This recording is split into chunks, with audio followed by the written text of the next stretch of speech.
Okay, so we should be live on YouTube now as well. If you're watching us on YouTube, let me see, who do we have on YouTube today? We have Christy that gave us a live chat, but give us a super chat. Thank you. Angel gave us a super chat, and Chris also gave us a super chat. You guys are awesome. Do you have our audio? Can somebody let And us know? Christy. And Christy, Christy also. I said Christy first. Yeah, you guys Oh, are awesome. Thank you so Chris. much. Well, Chris did too. Chris and Someone Chris. has left out. Yeah. Okay. All right. Okay, so we should be live on YouTube now as well. Wait. Why do I have guys? There you Somebody go. We got it. turn off your audio. Okay, good. All right. Let's get started. All right. Our first bit of news is out of Victoria, Australia. A Sikh group gives free hot meals to bushfire victims, and they're hailed as legends. These Sikh volunteers have been providing free food for the bushfire victims in Victoria. Um, they are members of the Melbourne-based Sikh Volunteers Australia group. And they have been working throughout the week, serving hundreds of people. When they talked to the people who are getting the free meals, they called these guys legends for being out there twice a week, giving people food in need around Melbourne. Wait, before we started the news, shouldn't have we introduced our new co-host? Yes, I did so in the chat, but you do it as well. This is Rivka, everybody. Yes, we're so excited to have her with us. Can you want to tell us about yourself, Rivka? I'm not sure what to say. I'm really happy and honored to be here. Thank you so much. I think we should just get started with the news. I can think about some other stuff to tell. Right. Maybe I wasn't expecting to have to do a little. No, by the way, just to let you guys know, now we have our full set complete. I'm an ex-Muslim. Ali is an ex-Christian. Shubham is an ex-Hindu, and Rivka is an ex-Jew. Where the set is complete. This is the only show that we have all ex-major world religions, and you get all the perspectives from different angles. So this, yeah, I'm actually gonna have hopefully if once Ali has her camera on back again, I'm gonna have like on top of each one of our pictures, we're gonna have like ex-Muslim, ex-Christians, ex-Hindu, and ex-Jew like written on top of. So yeah, that's great. Anyway, so let's go. Let's get back to the news. Yeah, back to the news. So what do you guys think about these Sikh volunteers? All right, I'm gonna go first, okay? Because so I honestly think that the fact that they're Sikh has nothing to do with the story. I don't really understand every time this is, and again, I get frustrated whenever I hear that, like they say, like a Muslim group is doing this, a Christian group. Actually, I don't know.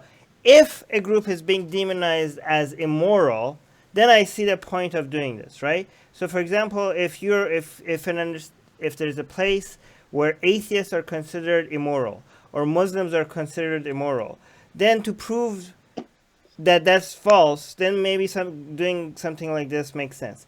But to suggest that these people are good because they're Sikh, I think is dishonest and actually you're taking away the credit from the individuals and giving it to an ideology that has no responsibility for people's good deeds, right? So when you say like a group of Sikh people are like, is this Australian fires victims of Australia? Yes. Okay, so they're helping us. Like this is great, fantastic.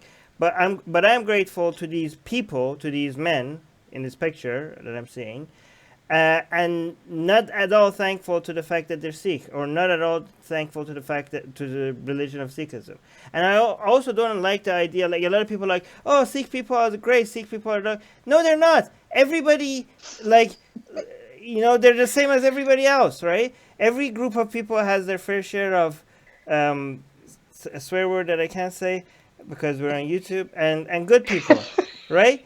But like even every group, you know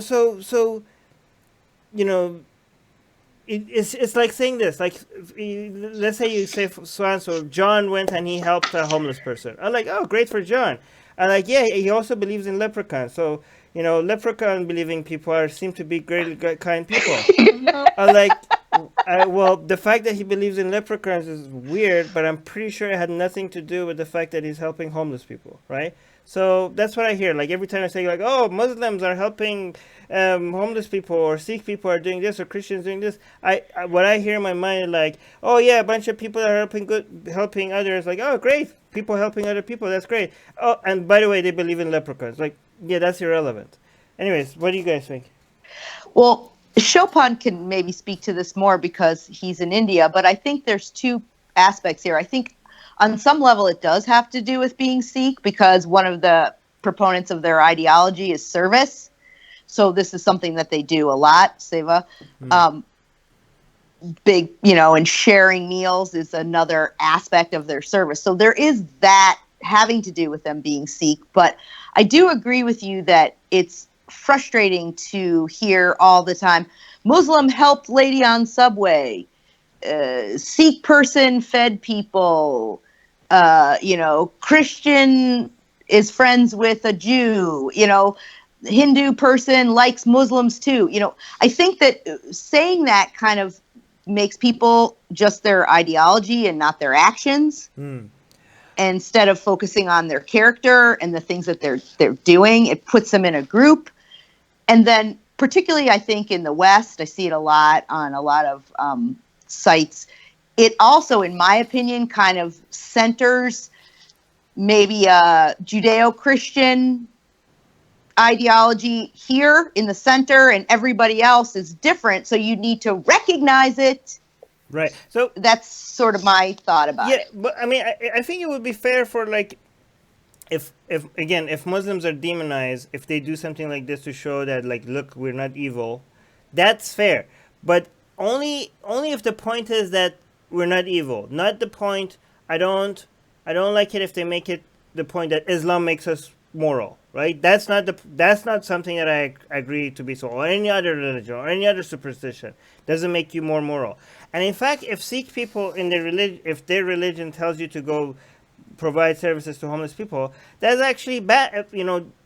I want to believe that these people are good people regardless of religion, right? So if myself as well, if they are doing this just because their religion is telling them, then that will make them less of a good people, right? So because they're not really doing this out of the kindness of their heart, they're just following orders, right? So I'm trying to give credit to the individuals rather than religion, and I'm hoping that means that if you took their religion away from them today, they will still see value in going out and helping homeless people because it's just the right thing to do, not because they're just following scripture or whatever these people what they follow. But Ali, you want to good point. That's very important to point out, because in research for this article, I looked up articles on other people who are obviously out helping in Australia right now. And just 5 days ago, there were Muslim women who traveled 4 to 5 hours with buses full of food to these victims and cooked them hot breakfasts. There's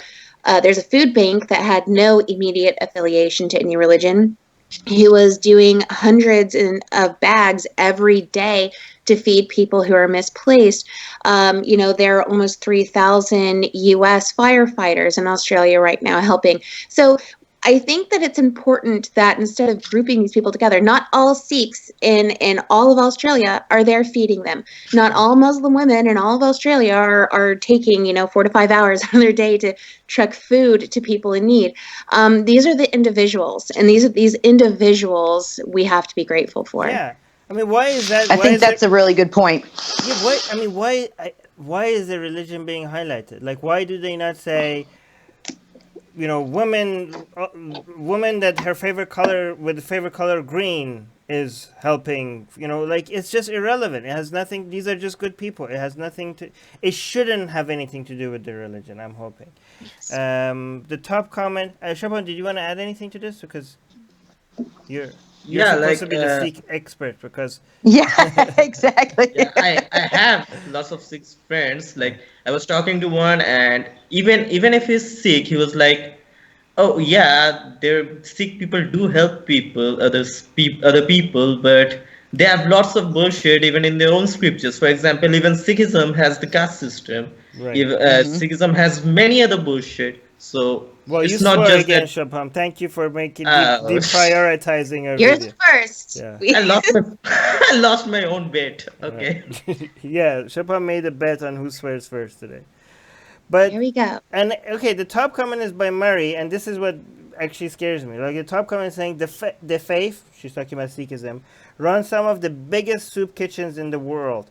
So I am told. Awesome faith, and awesome folk. This is actually dangerous, right? This is why I think saying Sikh people, oh, like look at Sikh people, how great they are because they're Sikh. This is actually doing more harm than good, in my opinion, because these are atheists that are saying awesome faith, awesome religion. This is the danger of And some credit. religions are better, right? Because they like them better, or it seems nicer. That seems kind of not good. You're making atheists think that some bullshits deserve credit. You know what I mean? And this is really dangerous because, again, if you use a bad methodology to get to sometimes the right conclusion, like good morals, right? That's actually more dangerous than using a right methodology and sometimes getting to bad conclusions, right? Because good methodologies usually give you better answers. Bad methodologies sometimes give you the right answer. And when you use that right answer to sell that bad methodology, which is faith, which is religion, then that right answer, even though they got it right at that time, is going to do more harm than good because it's used as a PR for a wrong method of recognizing what's right and what's wrong. And this is why I think these kind of headlines are actually dangerous and harmful, and it's selling religion, and even atheists are buying it. Yeah. Right. Anyways, I went on. This makes me happy. All right. Should we go to the next news? Next news is out of United Kingdom. A UK registered Islamic charity has described Soleimani as a great martyr. So there were actually two charities in the UK that were doubled down on saying that Soleimani was a great martyr and a great man. And one even went as far as to say they hope that they get many more people like Qassim Soleimani to be born and live his legend. In front of the England Islamic Center, they held a vigil, candlelight vigil. Guys, I'm hearing something in the background. Somebody is touching their microphone. Be careful with that. All right, go. Yeah, it's okay. So in front of the England Islamic Center, they held a vigil, a candlelight vigil, to honor Soleimani as a great martyr. They said, I also wish for highly esteemed martyrs to be given the highest positions, be showered with the mercy of God, and to be joined with the master of martyrs. So they've made these public statements. This is a tax relief and gift aid charity. So the Charity of Commissions in the UK said, we're aware of the vigil held by the Islamic Center in England over the weekend and publications on its website. We're currently assessing information. We'll be contacting the charity to seek further information.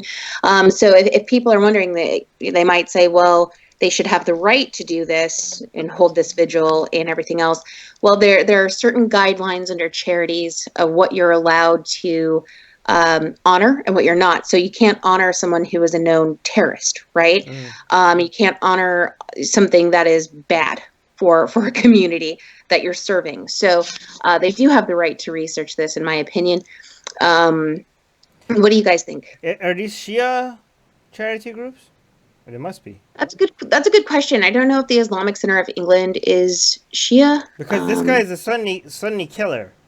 Like, so it would be bizarre to me if a Sunni Islamic group was praising him as a martyr. They said, if anyone wants to know the second group, sorry, Armin, I didn't mean to cut you off. It's the Islamic Human Rights Commission. These are the two groups that are speaking fondly of Soleimani. In their statement, they said the master of martyrs. Is that what they said? That's correct. Mm-hmm. So I think they must be referring to Imam Hussein, which is a Shia thing to do. They must be Shia.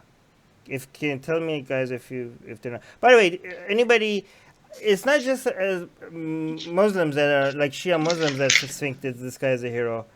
there's a whole bunch of leftists and again hashtag not all leftists in America that think this guy is a hero, or I don't know, in the UK as well. So like, I think a whole bunch of people have gone so extreme with their anti-colonial, like Western colonialism, that anything that has stood against it must be a good thing.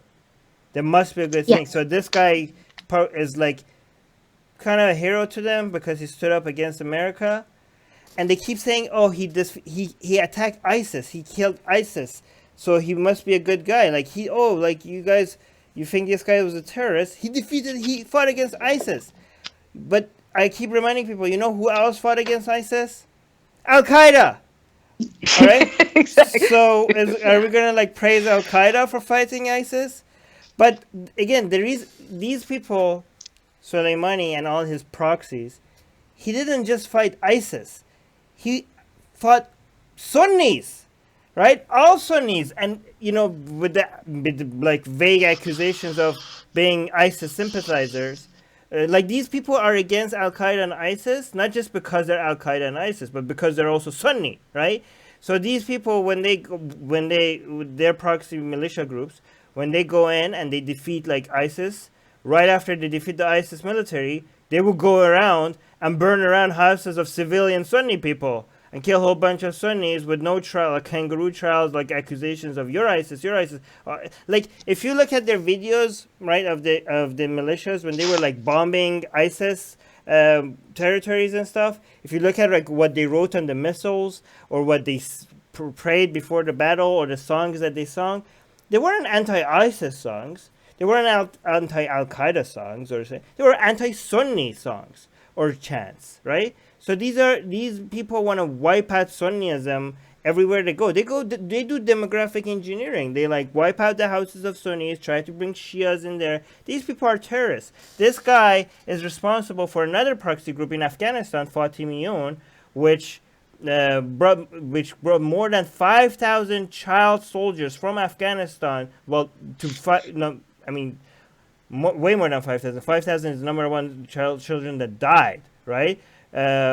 Afghan child soldiers fighting for Iran in Syria and Iraq. You know how crazy? Like it's not even their war; they're children, and they're dying for this guy to fight for a country that they don't even belong to, and they call this guy a hero.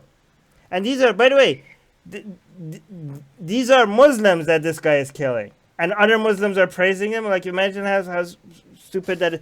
And you know why a lot of leftists, again hashtag not all, think like, oh, Shias are not terrorists, but Sunnis are terrorists. Like they're like, why are we accusing Shias of being terrorists? It's the Sunnis that did 9/11. It's the Sunnis that are ISIS. It's the Sunnis that did this. It's the Sunnis that did that. Because in all their examples, they only mention the attacks on Westerners, right? Because apparently terrorist attacks on people in the Middle East don't count as terrorist attack. So they're thinking like they're being pro-brown people or pro-Middle Eastern, but they don't recognize that the only terrorist attack that comes to their mind are the ones that are on the West. Because yes, Shias actually have more terrorists than Sunnis, but most of their terrorist attacks are in the Middle East. But apparently that doesn't matter because human lives don't count if they're not happening in Western countries. Anyways, that was my rant. I think that's a really good point, though, that you made, that people are unaware of what's happening in the Middle East. They only see it to their own worldview. But also I noticed like a lot of the Westerners who were saying, how great Soleimani was, or maybe it wasn't, maybe he wasn't so great, but Trump's the real terrorist. Like from my perspective, that's what I'm seeing is, people maybe don't 100% disagree with the action, but they disagree with it because Trump did it. Absolutely. That's the main focus, that anything he does has got to be bad because it's him. And so therefore, Soleimani has to be a decent guy because Trump's the real terrorist, which is what people were telling me. Also, I've heard people say things like, oh, we don't know that that's really true. And for example, in this Islamic Commission on Human Rights chair and some other people were saying, or maybe it was the ICE spokesman, that, it was the ICE spokesman, the Islamic Center of England, said that Soleimani, being a killer, all these stories about him, it's all propaganda. It's not true.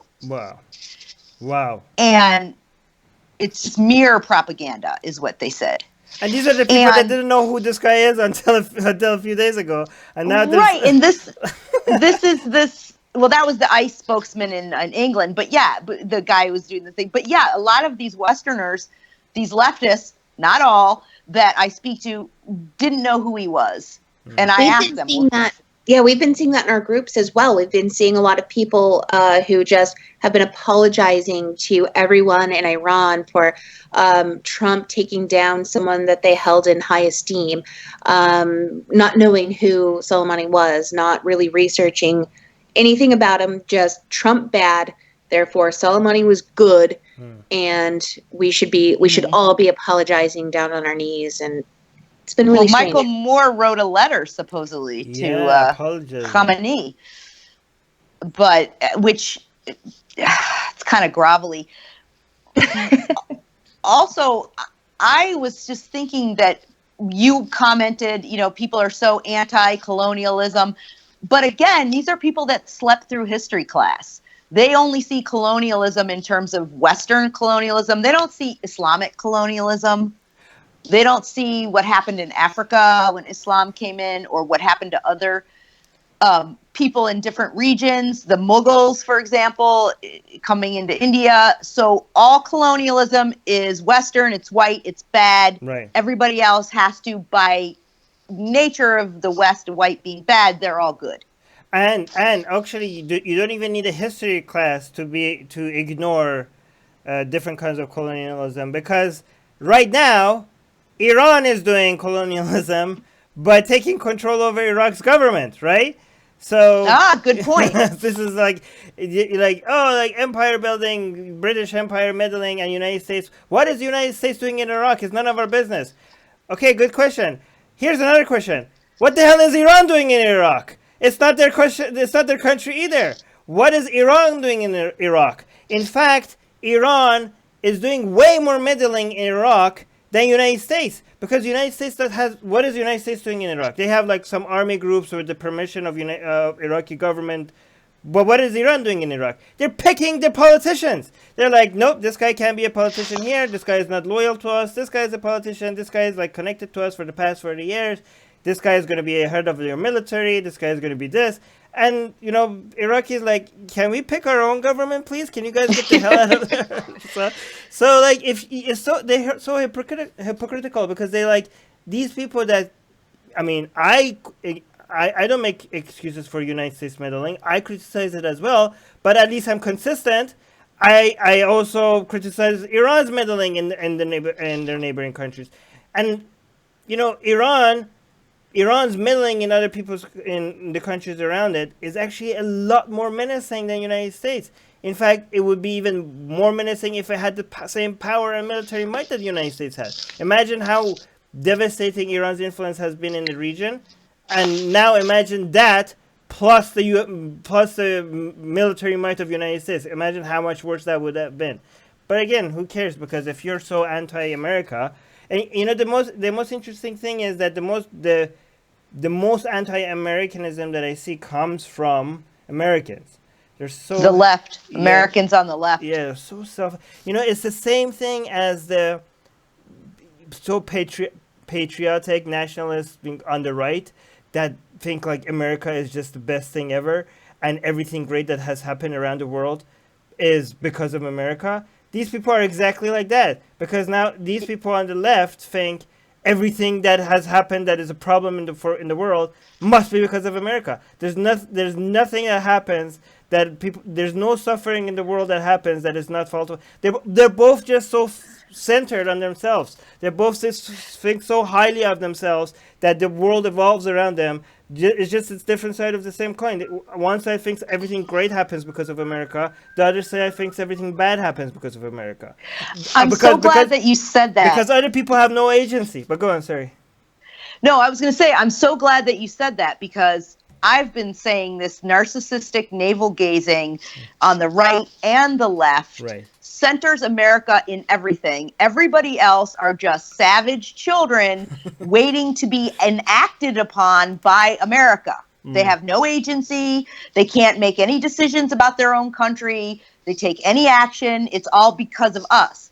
And you saying that it's the two sides of the same coin, it's true, because if you have one side that has this, we're number one, we're the best, tends to be, more of the right, and then this, we're number one at being the worst of the left, So really, it's the same thing. Right. They still think everything's about us, and we're still the best. Because we're the best at being the worst. Right, exactly. Mars in the live chat is saying the right treats America like the child that can't do anything wrong. The left treats America like the child that can't do anything right. Anyways, we spent... very good. Shopam Ali, did you want to add anything? Nope. Okay. Huh? Don't let me and Rivka dominate the entire news. Okay, let's... Because we're both good talkers. Right. Next news. Next news out of Iraq. Iran strikes seem intended to avoid U.S. deaths. Here's why that might be the case. Can you read that again, because it didn't come through for it. Guys, be careful with your microphones. Don't let it touch your shirt. Read that again, Ali. No problem. Location out of Iraq. Iran strikes. Okay, wait. We're getting so much background noise for the microphone. Try it again. Yeah. Okay. Out of Iraq. Iran strikes seem intended to avoid U.S. deaths. Here's why that might be the case. Okay. Wednesday morning, missiles struck at two different U.S. Base areas, but it seems like they were not designated to kill Americans at all. No Americans were killed with these missiles. So they're wondering why this was. This is retaliation to Soleimani's assassination. They're wondering what's going on here. So this writer came up with three different explanations as to why he thinks this could be the case. One, that Khamenei is out of touch with his military and what they can achieve, and he overestimated the effectiveness of the strikes. The second idea is that the moderation won out, and this is largely just an empty signal. And third, that it might be a bid by Iran to lull the U.S. into a false sense of security. Armin, what do you think about this? I mean, the most likely scenario is that they wanted to show their... the United States and Iran's government, they both want to show to their base that they took a strong position, and they're both trying to avoid a full-on conflict, okay? So they both don't want to look weak. And this is why it's very difficult for both of them. How could you show a strong response? Because if you don't show a strong response, you're letting the other side get away with an attack, but also make it very strong, but not too strong for it to force the other side to go to a full-on conflict, right? So I think, and they both recognize that the other side is playing the same game. So the best thing to do is to just signal to the other guy that, look, this is our last revenge. Can you guys also make it the last revenge? Like, we need something. We both need something that we could go tell the people on our side that want war that, look, we were so strong, and but you guys could go to your side and also claim that you guys were the victorious. So Iran made that calculation that, look, if we hit their bases, but there's no Americans there, then because if there are Americans there, that's suicidal, right? That is just suicide, right? Because then the United States have no choice but to attack Iran full-on conflict. So let's just leak the fact that we're attacking so that they could pull out the troops, and then we'll go like, oh, we will show them. And they even kind of spread fake news in Iran that 80 Americans were killed, right? With no Americans were killed. Like they realized that, dude, if the news comes out that no Americans were killed and that we leaked it, that's gonna be looks so pathetic, right?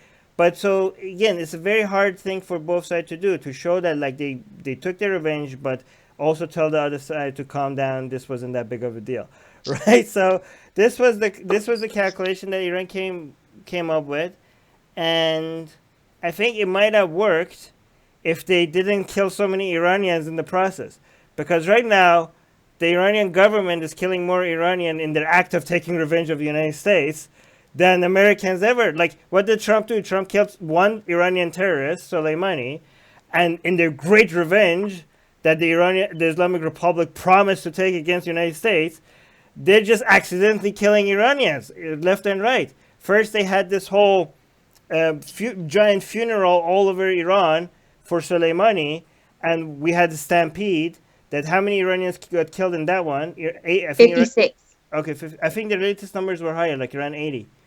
And then they shot down their own plane, which how many civilians were on that? Like, wow, next time Iran wants to take revenge against the United States, Iranians should just go high. Like, this is like, I mean, they were enjoying the PR for a while, a lot, because so Iran was very desperate to shift the attention away from the fact that people were protesting against the government just a few months ago, right? So the killing of Soleimani was great for them. They were like, oh, look, America attacked us, and then you like create this false sense of unity in the country, like, oh, like, look, when it comes to America attack us, we're all on the same side. And they had even some anti-government people come in support of Soleimani, and that would look very good for a very short amount of time. And then I even tweet right when this was happening. I even tweeted like, okay, they're creating an illusion of unity, taking attention away from the protests. Like, Soleimani's death seemed to be very valuable for Iran and for Iran's government for a short time. But I said in that tweet that this illusion of unity is not going to last long. Why? Because you can't use PR moves like this to put food on people's table. You can't use PR moves like this to fix like long, very deep-rooted divisions between different tribes in Iran.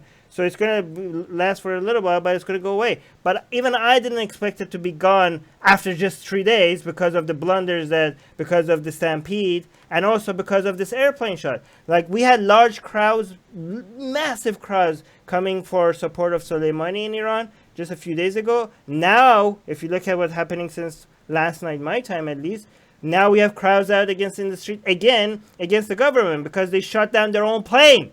Do I need to explain how they shot down their own plane to people, or people know? I'm just going to say it just really quickly for people that they don't know.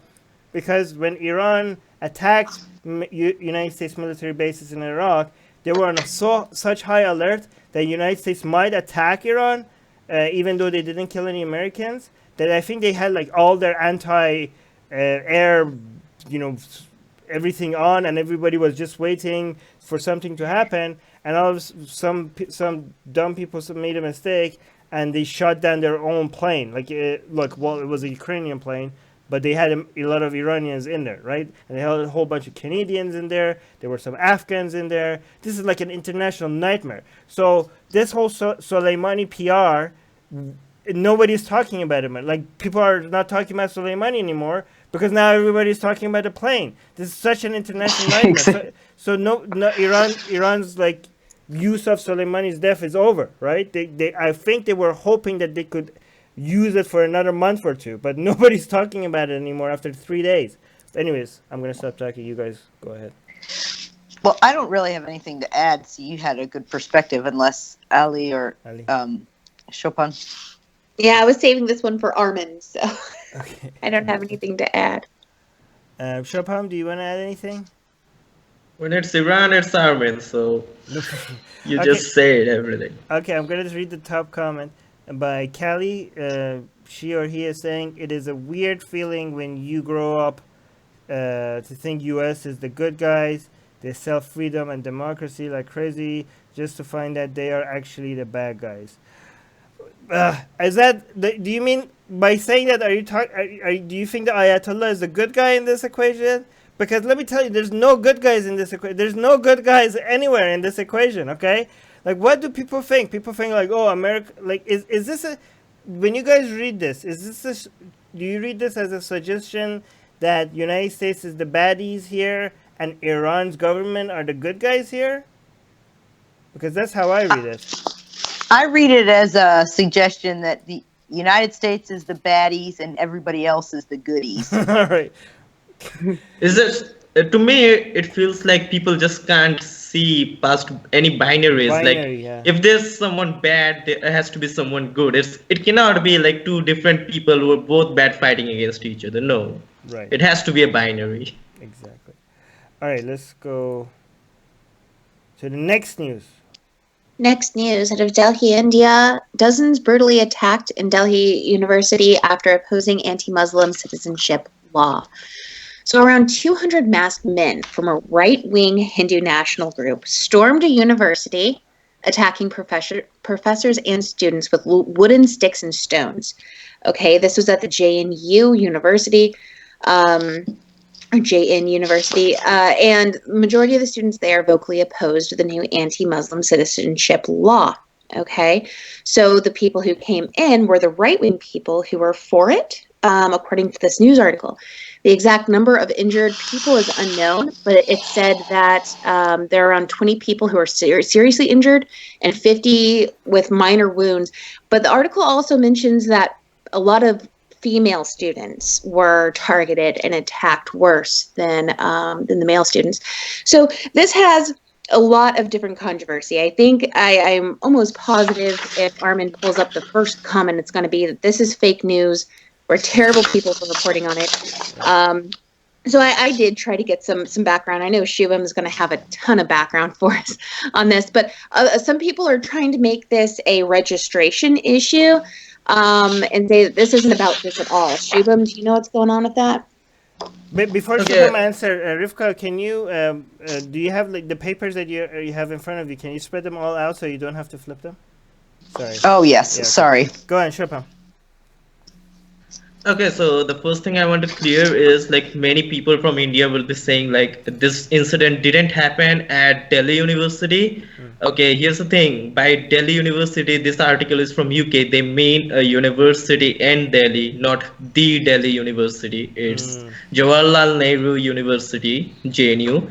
And this did happen. There are lots of videos, live videos. There are even right-wing groups have claimed to have attacked and stuff like that. Also, it's like the Delhi police, okay, the national capital region, Delhi, it doesn't have BJP, the Hindu right-wing group, as its government. It has another left-wing government, but the police, the Delhi police, they are controlled by the center, which is the BJP. And the police didn't take any action against them. Like JNU, I've gone to JNU, okay, I've been to JNU lots of times, and it is supposed to have the police guarding it. It is supposed to have like guards and stuff, and there were zero police. Even if there were police, they just ignored a bunch of people. Hey, Shubham, are you there? Guys, did we lose Shubham? It looks like he's He's frozen. He's frozen. But just to be clear, for people that don't know what BJP is, because Shubham always assumes that people know what we're talking about. BJP is the Hindu nationalist Hindutva party that is in power right now in India. And ever since they've risen in power, India is becoming more and more right-wing. More and more secularism is dying in India. And India is becoming a Hindu version of Pakistan, and this story is just another example of that. But Shubham, I think we have you back. Continue. Yeah, I had you on for the whole time. I don't know what happened to me. Okay, so where was I? You Oh were yeah, the saying- Delhi police. Yeah, the The Delhi Delhi police police? stood down because like they Yeah. just let They just didn't do anything. Like a Why? bunch of terrorists, because they are under BJP control. they are under BJP control. They are under the central government, and the central government is BJP. So, and the attack was like mostly by ABVP, which is like the students' wing of the BJP. So these were the and students that also- were protesting the new laws, which is Yeah, That- like and that's- JNU. Okay, so the thing with JNU is it's like a university. It's like a very free university. The students are quite educated, and The people who oppose JNU are like, okay, they have too much of freedom of speech. They speak about anything, and it's true. They have freedom of speech, so they speak anything. And the right wing people, they don't like when they voice their own opinions. Just And JNU is always involved in anything unconstitutional by the government. They always protest against the government, and that makes the government very angry. Like Modi and JNU, they have a history of fighting each other. yeah, Okay. just to be clear though, these students were protesting a law that is taking away, changing India's nature, India's secularist nature. Okay, they're making a law that gives priority to Hindus and other religions that are not Muslim to become citizens in India. And this is basically because it's based on religion. It's completely against India's own constitution, and is challenging secularism, which what set apart India from Pakistan. By the way, we got This law is, by the way, in It's not a effect. law yet, though, isn't it? Just It a is. bill. It is Oh, law. it got It passed. is Okay. in effect. Yeah, it got passed. It became an act, and it has been in effect for the past 2 days. but it's being appealed. It is being protested by the majority of the country, by the vast majority. But the government just doesn't want to listen. The government said, "No, Yeah. you guys are just stupid. We are gonna still impose this on you." So we have these far right Hindus that will come to the comment section, and some other Hindu apologists. They're like, fake news, this isn't happening. And yet we have so many other, not just Indian citizens, but a lot of other Hindus that are saying, yeah, this is happening. Like we have millions. I'm not exaggerating to say millions. Okay. Wait, I mean, let me it's- finish the sentence. Yeah, okay. We have millions of Hindus coming and saying this is nonsense, this is unfair to Muslims, this is not secularism. We want secularism in India. And this is not just by atheists or Muslims in India. This is by millions of other Hindus that are saying, yeah, this is happening, and it should somebody should stop it. And yet, these Hindu right-wing people, they're like robots. I don't know if they're real because they just show up in how many of them? They come and say fake news, and anybody that doesn't know what's happening in India, they might just look at it and think like, wow, so many people from India are saying this is fake news. These hosts must not have any idea what they're talking about. I mean, and it works. But go on, Shubham. Okay, so what I was saying is, the ABVP, I was saying, the students' wing of the right-wing party, they're on their screenshot of a WhatsApp group they were chatting on, like they were discussing how they would attack this university. The screenshots are Wow. viral all over the internet. Okay. Go There's check it another- out, guys. If you think we're making this, but first of all, Okay, the just- link is just in the listen. description. The link is in the description to every news that we covered. The link is in the description. And what Shubham just mentioned, if you think this is fake news, just go check it out. Go on. Yep. Okay. Then there's this another Hindu organization. They're called the Hindu Raksha Dal, which means the Hindu Protection Group, kind of like that. They have said, okay, we have organized this attack. Oh, Shubham got frozen again. Let me see what we have. Actually, the top comment is, let me see if Ali was right. You don't know the basic things about what happened. Don't rely. Okay, the top comment is, Ali, you're right. The top comment is saying this is fake news. Fake news. Actually, it's very interesting. So the second comment is actually saying not only this is real, it's showing a screenshot of them, the Hindu Raksha Dal, actually taking responsibility for it. They wouldn't have dared if this. Yeah. So both the number one top comment and the number two top comment are from India by Hindus from India. I mean, at least the name suggests that they're from India. And the first one is saying this is fake with a screenshot to prove that this is fake. And the second one is also saying this is real with a screenshot to prove that this is real. This is amazing. So let me see what the person that this is saying this is fake is saying. Come on, guys. You don't know the basic things about what has happened. Know some basics. Don't rely on your media and hashtag Telegraph does this bullshit again. I don't know. That's why we call them what? Prostitutes? Oh, prostitutes. There's a play on words. Oh, prostitute. Yeah. Prostitutes. Okay. This is so clear what type of media you have. The same set of media is what we have. This is how they do the news. Um, this clash is not against the CAA. This is another issue. Students were protesting against fee hike, but the leftists are stopping the students who still wants to. By the way, the bad grammar is not me. I'm just reading it. To apply for exams, and they started attacking the right-wing students. Now the right wing retaliated. One of the WhatsApp chats shared by our head of the prostitutes proved that the phone number belonged to the Congress party man who incited the clash. So that's the first comment. The second, Shopam, you can respond to that. But this guy is saying, this Vish Hall is saying that not only this is real, he has a screenshot of somebody from ANI, I don't know what that is, Hindu Raksha Dal or Hindu Protection Group, they are claiming that this happened, that they did this, and they committed the violence. And he's saying the reason why they're so open about it is because they know that they're protected. So, Shopam. Yeah, I'm back. Okay. So I don't know what's what do you happening. say? What do you know? What do you say to the first guy that's saying this is fake news? These leftists. This wasn't even about the bill. This was about something Okay, else. I'll come to that. Let me finish what I was talking about. Okay. Maybe. Go ahead. Okay, so yeah, so like I said, there's been screenshots of the WhatsApp group of how this attack was organized. There has been a Hindu group, right-wing group affiliated to the BJP saying like we have organized this attack, and there have been CCTV footages of people whose faces completely match that of the members in the AVVP, which is the right-wing students group.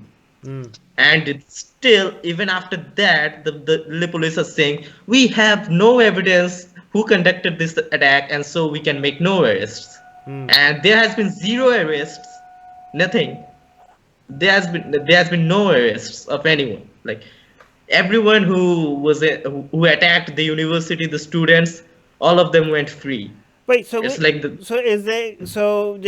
These people are not saying this attack didn't happen. They're saying that the attack happened, but it was because of something else. So they're still Okay. admitting. They're still admitting that right-wing Hindu people went and beat the hell out of some leftist students. Yeah, here's the thing. Like I said a while ago, the JNU students, they protest against different things by the government. And recently, JNU also protested against a fee hike. Okay, so the students used like the JNU fees. It's really low. How it should be, I think, education should be free or like have really low price and stuff. And so the JNU has that. But the government recently, Modi government, declared that okay, so we are not having this. JNU fees must go higher because the students need to pay lots of money for the government All right, to but make make your lots point of faster because- statues. okay, go. Yeah, Okay. so and the JNU students, they protest. Wow, you got frozen again. So wait, is he saying that they protested the fee hike and the anti-Muslim citizenship law at the same time? Is that your understanding?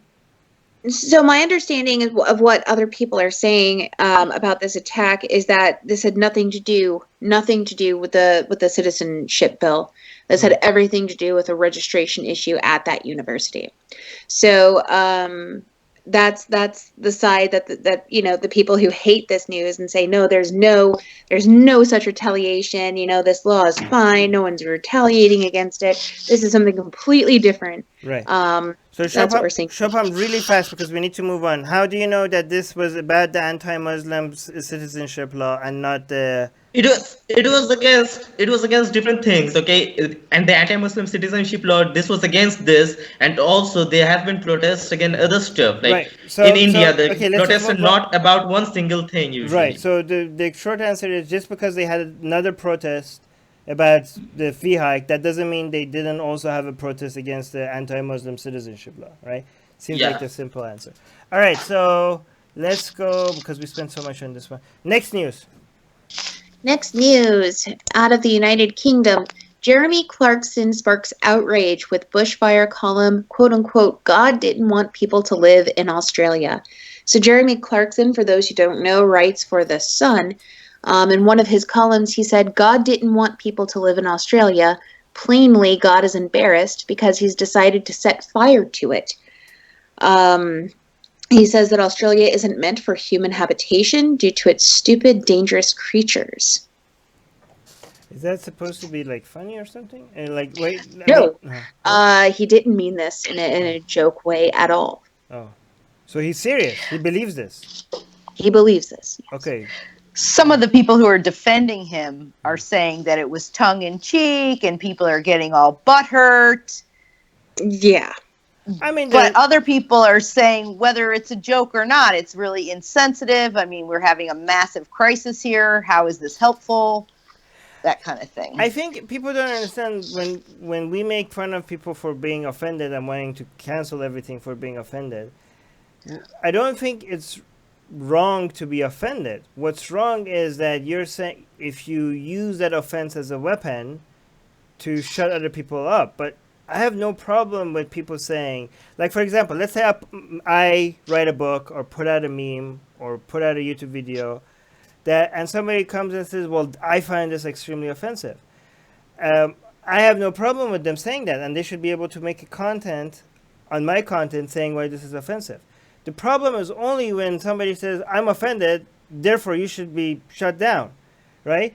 So, and I think that this whole weaponizing offense has been used so common, and so people are so tired of it that the response has now been, you shouldn't be offended. Like a lot of people on the other side, the anti-social justice warrior side, are going beyond your offense doesn't mean that I should shut up. They're going, why are you offended?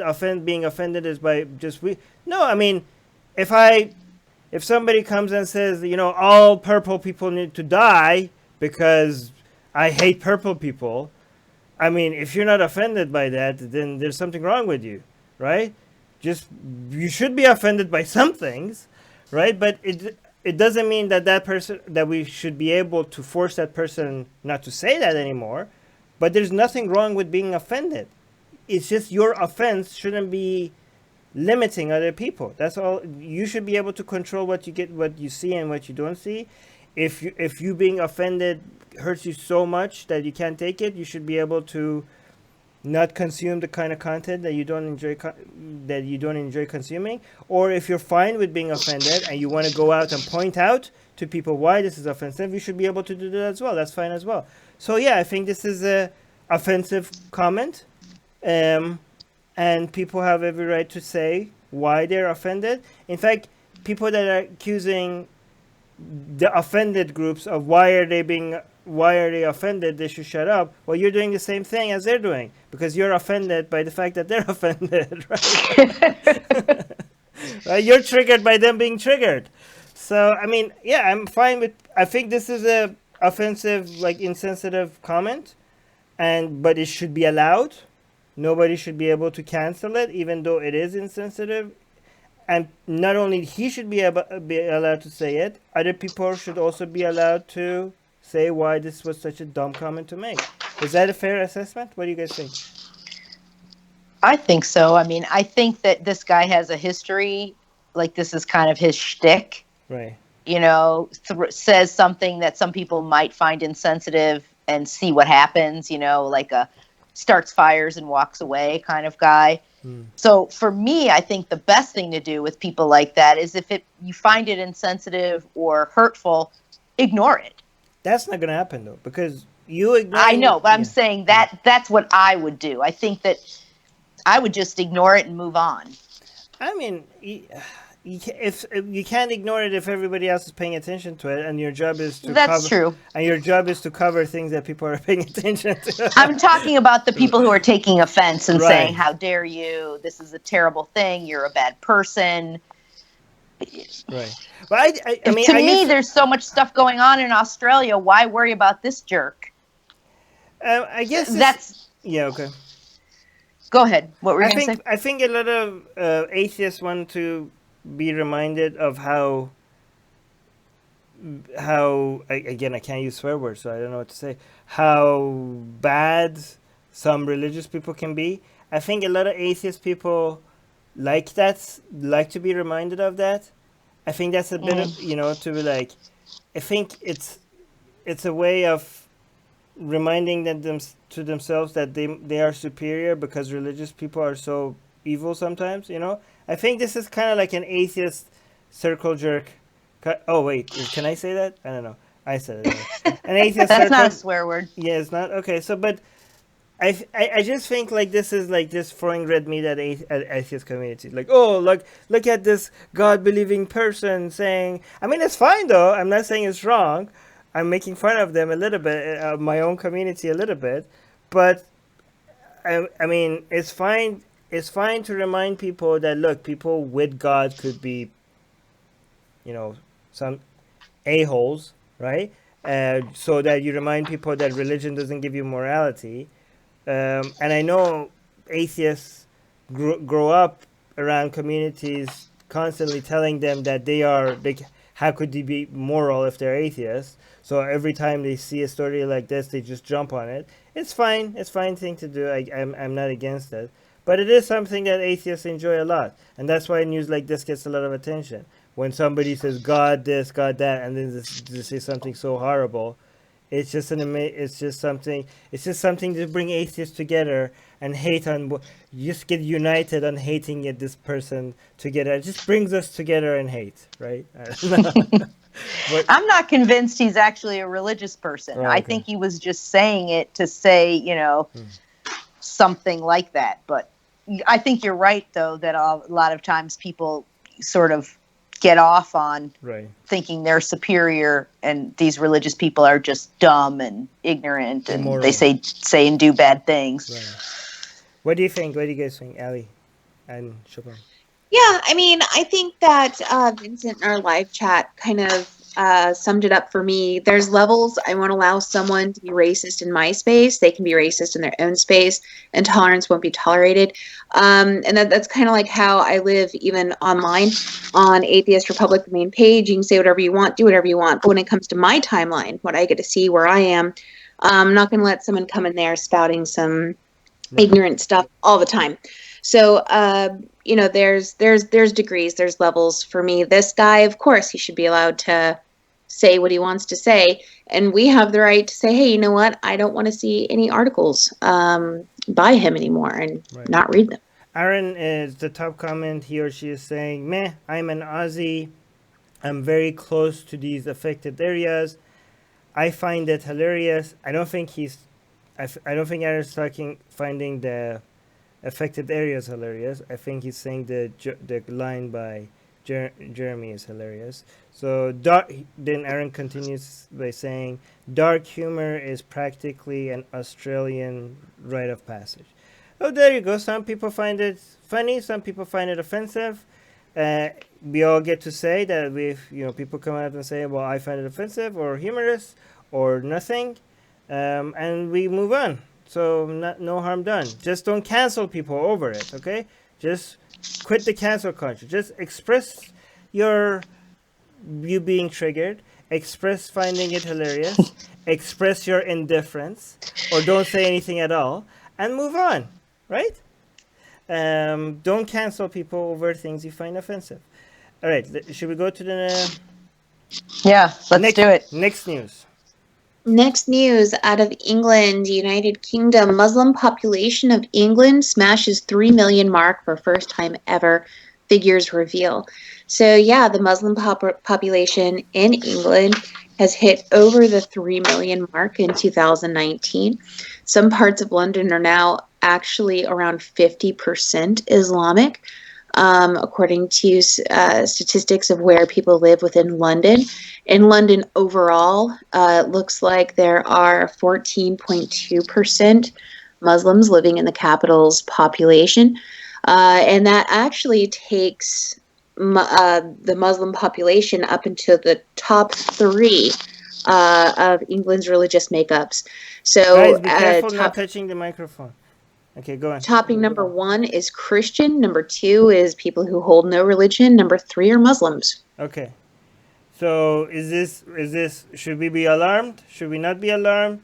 Is the people that are like running around pulling out their hair, are they fear mongering, or they too shouldn't, or is it considered legitimate? What do you guys think?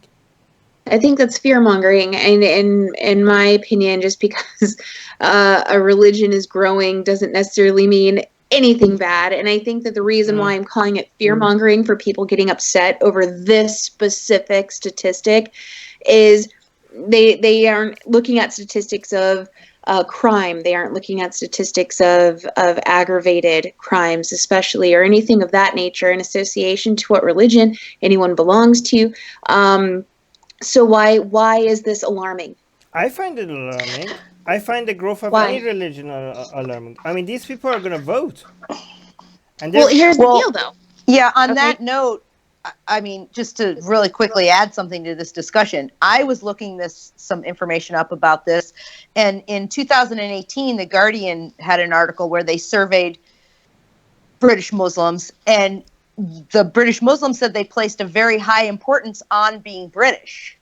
Yes. So on the one hand, you have these people who are integrating and they think it's important to be British and they find it of value and it's important to them. But then on the other hand, you had statistics like half of them think Half of them that Exactly. gay people. Yeah, I knew what you're going to say. that homosexuality should be illegal. Illegal. It's not just Right, bad. but we're also starting to see a lot of English Muslims turning away from traditional Islamic cultural beliefs, such as that. So we're seeing a little bit of a turnaround here, and even in this article, and this is not me using this as any argument point or anything, but they do touch on what Rivka was saying, that a lot of the Muslims are proud to be British. And so this isn't one of those situations where they're not acclimating to the culture around them.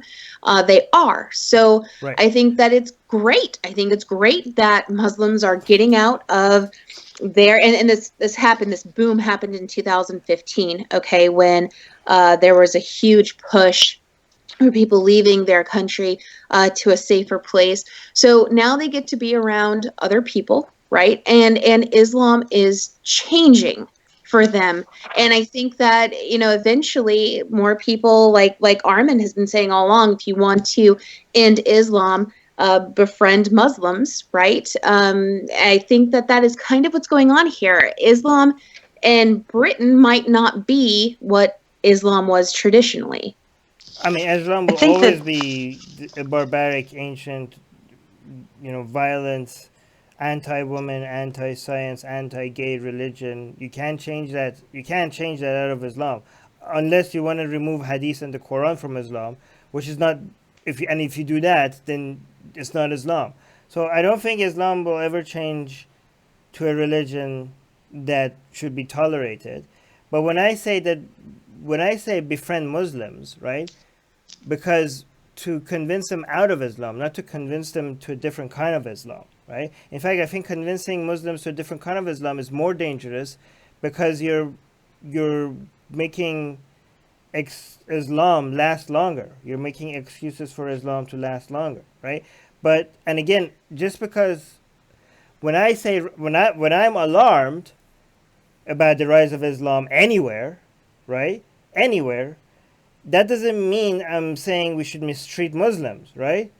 In fact, I'm alarmed, so we should befriend Muslims even more, so we could fight the rise of Islam faster, right? So I'm not like, when I'm alarmed, I'm not like one of those alt-right people who are like, oh, Islam is rising, so let's go be a-holes to Muslims. No, Islam is rising, this is dangerous, so let's befriend more Muslims so we could convince more Muslims out of Islam, right? So that's right. Okay. But I am alarmed. Like, even if a lot of them are like being influenced. But here's the thing: if you have a group of people within a certain ideology, that let's say not 50%, right? Let's say the average population of the country, 10% of them think being gay is a crime, right? and you have a certain subgroup of the population that 40% of that subgroup, under the influence of that idea, think being gay should be a crime. Obviously, the rise, even if it's less than half, even if the majority of them don't think that, it's obvious that that rise of that ideology is not good for example, gay people in that country, right? Or for women, or for democracy, or for, you know, a lot of other Enlightenment values, right? That United Kingdom was supposed to be the, source of. United Kingdom and France are the mother and father of Enlightenment values. Yet they are betraying it faster than most other countries. At least, I mean, the United Kingdom is. France is still holding strong. But there's something to be said, though, about what you're saying and then also what Ali's saying, because in this report from the Sun, they're saying 1/3 of this large population of Muslims in the UK are under 16. Yep. So it's a potentiality that because they are growing up in a more open society, in a more diverse society, that they themselves will be influenced by that. That's a potential. But I do understand what you're saying, too, because when I was looking at some of these statistics from that Guardian article that I looked up in reference to this, they were saying that, 1/3 of Muslim men or 1/3 of Muslim women believe that wives should submit to their husbands, and that 38% of Muslim men said it was acceptable for British Muslims to have more than one wife.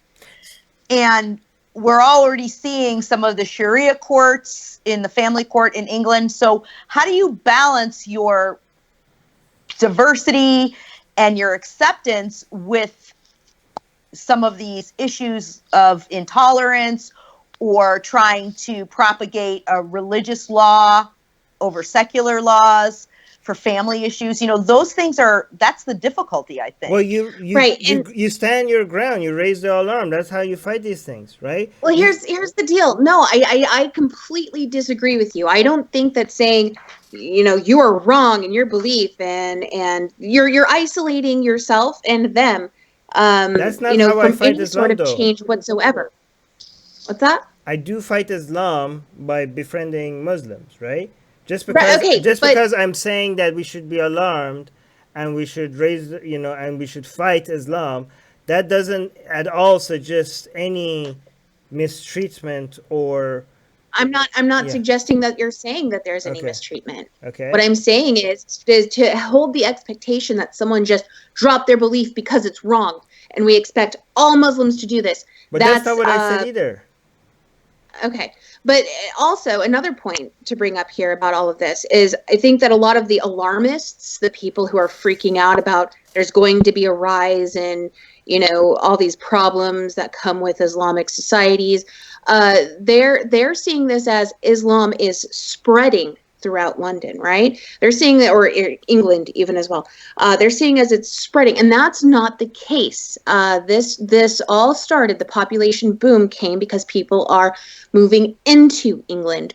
So it's not like it's spreading and growing, it's just relocating. Wait, that's relocating from outside. Yes. Well, that's even worse. How so? Well, because if you have children there and they're just growing and they have not seen nothing other than United Kingdom, you have easier chance to get to them than getting people that grew up in Pakistan or other places to just keep coming in. That's a That's a harder demographic to reach out to. But again, even I do follow a lot of people that exaggerate the threat and they're not helping anybody, right? But even if it's like, let's say Islam is 2% of a country, right? And it's going from 2% to 3%. It's still very low, but that's the problem. The disease of Islam increased. Even if it's going even if it goes from 2% to 3%, to 3%, only 3%. If it was 2% and this year is now 3%, I would raise the alarm on that, okay? That's already a huge no-no to me. Okay, and again, the things that you're saying will not happen. That your predictions, Ali, will come true only if we fight back. Like these whole, like we feel like, oh look, a lot of these young Muslims are leaving Islam, or they're becoming more accepting of Enlightenment ideas. Well, how does that happen? Because of activists, right? Because of the people that were like, holy crap, we need to fix this, right? So I think raising the alarm is the way that you get the answers that you are predicting, Ali. Do you know what I mean? Like, well, I think that you and I have two different definitions of what raising the alarm means here, because I'm talking about alarmists, people who are going off and making these videos about how the growth of Islam in England right now means that we're going to have more rape, and it means that we're going to have more murder, and it means that we're going to have more people who are not assimilating to the culture. We're going to have this and that. Those to me are alarmists. If you're just saying that you're concerned about the growth of Islam, to me, you're not an alarmist. So well, I consider myself an alarmist, and I'm rightfully alarmed. And it's not just crime rates. These people will vote, and with their vote, their values are going to be reflected in their votes. But what you're concentrating on is their values aren't changing at all. You're thinking their values aren't changing, and what I'm saying is their values are changing. Yeah, the values are changing because of people like me who are raising the alarm and going after them and trying to change these children's opinions. I don't know. I think that, and specifically as listed in the article, they're changing because they enjoy Britain. They enjoy the people they're meeting there. They're because the culture and society around them. Because people are reaching out to them and talking to them, and they're enjoying the company of non-Muslims and stuff like that. So this is a good thing, and more of that should happen. But another thing is that in UK, less of that is happening comparing. So, for example, I'm actually more worried about this in the United Kingdom than if this number was increasing in Canada or United States, because I've been to London.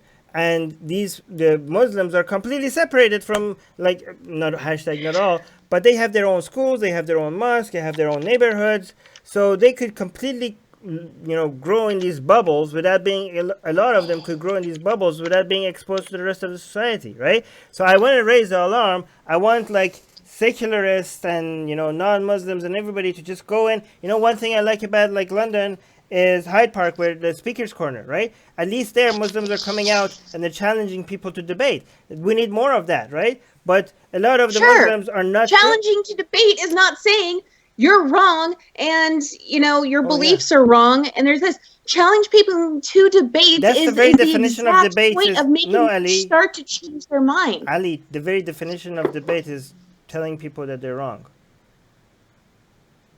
Well, I think that your point about, but to segue back, or to work way back, your point about the segregation of particular Muslim groups, especially when they're immigrants, is really a valid point, because refugees in general tend to be more assimilated in the United States than in places like that. And I think Armin's point can be valid if the only options that these immigrants or refugees have to help them assimilate, to learn English, to do anything, is only the mosque or is only the Islamic school. I think what's happening is that a lot of the people that are raising alarm, they don't have a problem with the idea. They have a problem with, like, these brown people, okay? And a lot That's what I was just talking about. Those are the alarmists. But I am an alarmist as well. But I'm not alarmed about the people. I'm alarmed about the idea, the raising of the idea. The difference between people like me and the people that are against the people themselves is that I see these people as capable of changing their ideas. So the idea is spreading, but I don't care about the people, the number of people, because these people are able to change their opinions. For me, the spread of the idea, which is spreading, is dangerous, and each one of these individuals are capable of changing their opinions. I raise the alarm. I go after the idea by celebrating the people. Okay.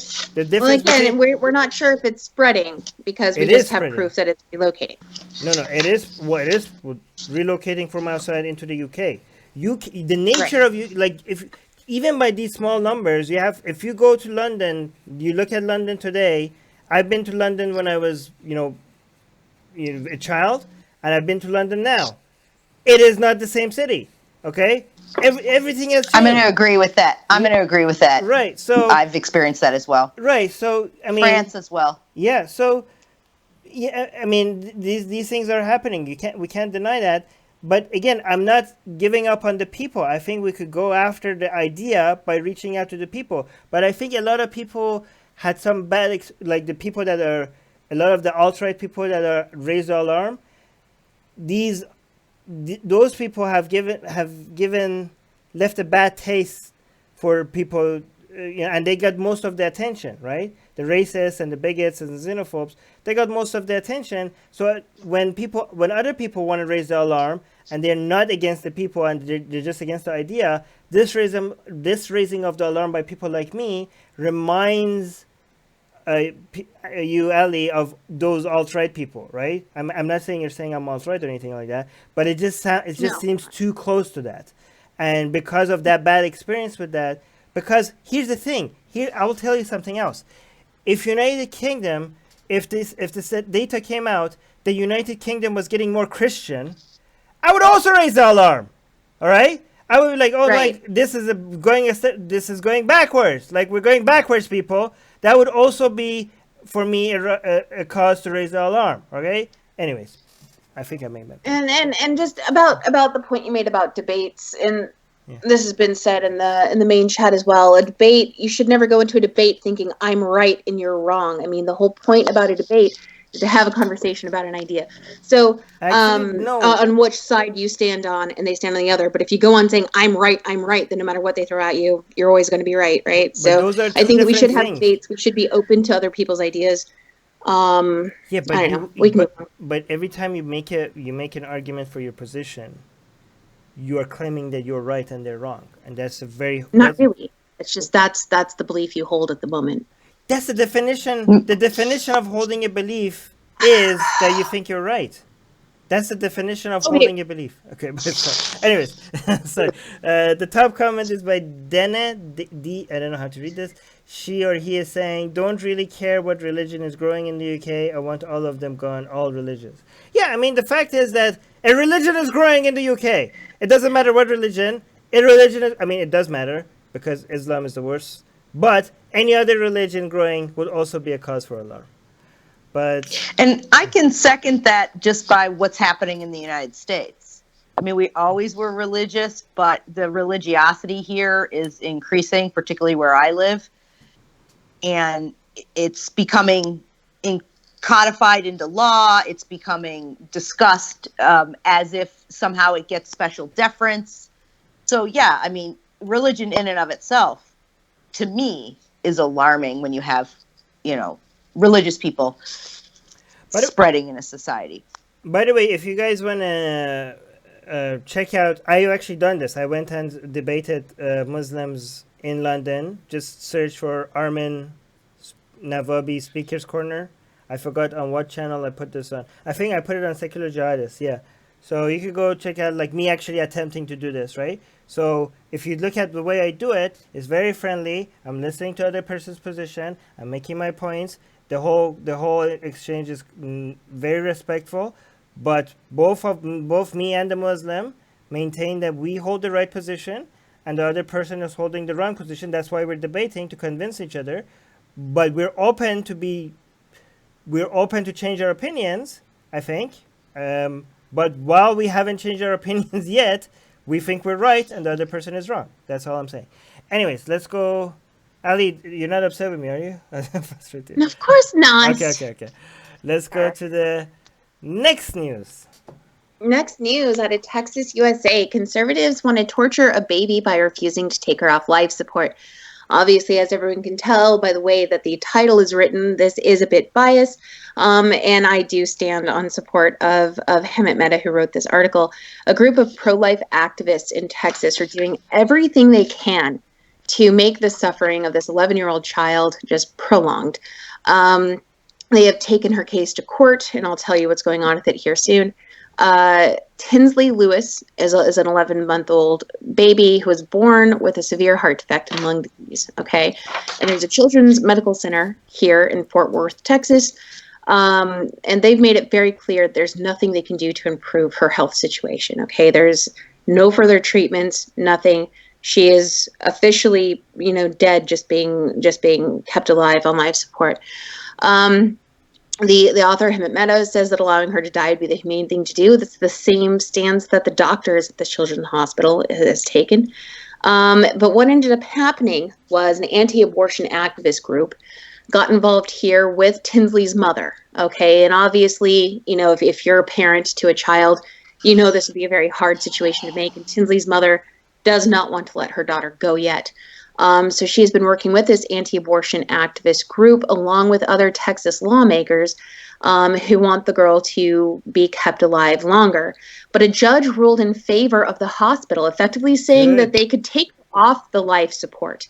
Okay. And the pro-life crowd is furious about it. And it's not just the pro-life crowd, but they are using Tinsley's mother's pain over this decision. Using her what? Her pain? Her pain. Yeah, I mean, a mother is about to lose her daughter. She doesn't want to lose her yet. Right. And they're using that as propaganda. Showing how terrible anyone who wants her dead, showing how her death is just the end of anyone caring about life. And it's just not the case. So yeah, go on. I wanted to actually speak about this a little bit, being that I'm a medical professional.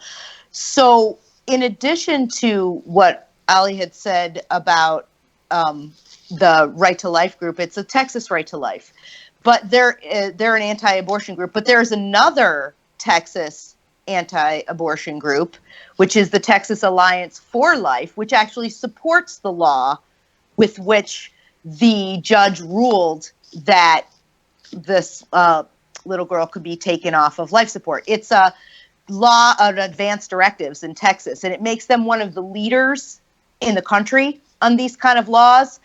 And it sets a bioethics committee to decide if, with physicians, if a child's or whomever, a patient's condition is what they would consider futile and they are suffering.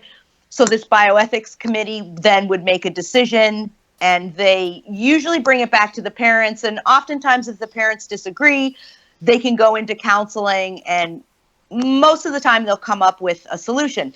But if not, they can take it to a judge, and the judge can make that decision. But what's interesting is what's also at issue here is not just the law itself, but what the Right to Life Committee is really focusing on is this 10-day period of sort of reflection that was added into the law, saying that you have to give 10 days once the ethics committee rules, so as to the parents could potentially move the child to another hospital or find another set of doctors. And the Texas Right to Life wants this 10-day waiting period removed and wants it made out to 6 months. And they think that in and of itself is bad to even have that. And then also they are stating that this, again, as Ali said, is against life, but completely disregarding the doctors who, and I want to say this very much so, I want to say this out loud, physicians, nurses, any medical professionals have a duty and an obligation to the patient independent of the family members. So I think that for me is a big part of this that I don't think people are understanding. Right. Because I think that Ali said that the Right to Life group is sort of commodifying this woman's pain. But I also think that people who insist that this law is wrong are not making it about the patient. They're making it about themselves. I'm going to read the top comment. It's actually about the headline. Amanda is saying the headline is absolutely asinine and a great example of how twisted our news has become. How about devastated parents? Amanda is basically suggesting a better title here. quote, devastated parents want their child to live, unquote. I am not debating what is best for the welfare of of this child, as this is an extremely complicated ethics issue. However, I am fairly certain no political group wants to torture a baby. This is ridiculous. So people don't like the title that Hamad Mehta came up with. What do you guys think? I think it does show that he has, an opinion on this, Right. but I also think devastated mother wants baby to live also shows that you have an opinion. Like somehow there's people that want this baby to die. Right. That's not what the doctors want. They want to end this child's suffering because, as I said, their responsibility is to her. Right. So it's before easy, anything else. So it's easy to instead of listening to the other side, so you could one side you want this child to, you want to torture babies, and the other side could be like, you want to kill babies. You just simplify it to, no, neither side. I think this is the problem with religion, because everybody wants the best, I think, for the child. No, it's just that some people are dealing with bad information or bad logic, and bad logic plus good intentions could result in babies being tortured for longer, right? So this is the problem with religious ideas or any other superstition. Ali, what do you think? I think. No. Oh, go ahead. I was going to say something, but go ahead, Ali. No, it's okay. Go ahead, Rivka. I think that, again, there is a religiosity element to it, for sure, with the Texas Right to Life group.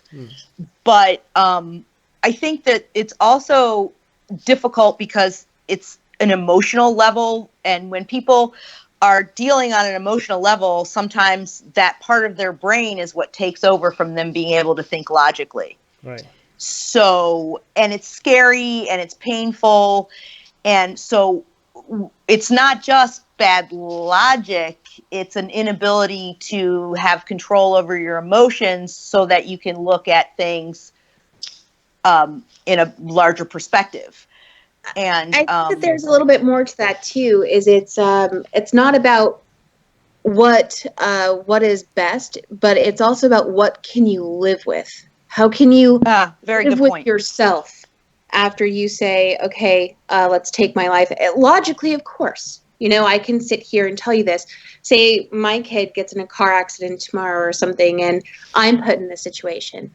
How, as a mother, am I going to wake up the next morning after saying yes, pull that plug, and go on? So it's that fear of that unknown. It's more. It's what I think if, that's a good point. There's that miracle, and you ended it. So there's a lot of different aspects to it. They're just really hard. All right, actually, we need to move on to the next news. But go on. I was just going to say that it has this law has actually been used in the reverse. By the way, there have been situations where the family has wanted to end treatment, but doctors have. You're absolutely right. Said no. I think this has validity. So the point is that the law is a very interesting and complex law to deal with a very difficult and complex subject that most people, I don't think, are ready or willing to deal with in their own lives. Unless they're forced on them, like their baby, being born with a disease. Okay, right. Ready to go on? All right. Thank you for that, by the way. All right, next news. Next news out of Brazil. A Brazil judge orders Netflix to remove film with gay Jesus. Guys, we've been talking about this. We've given you every update on this. For those of you who are just joining us on this and don't know what's going on, Netflix there's some Brazilian a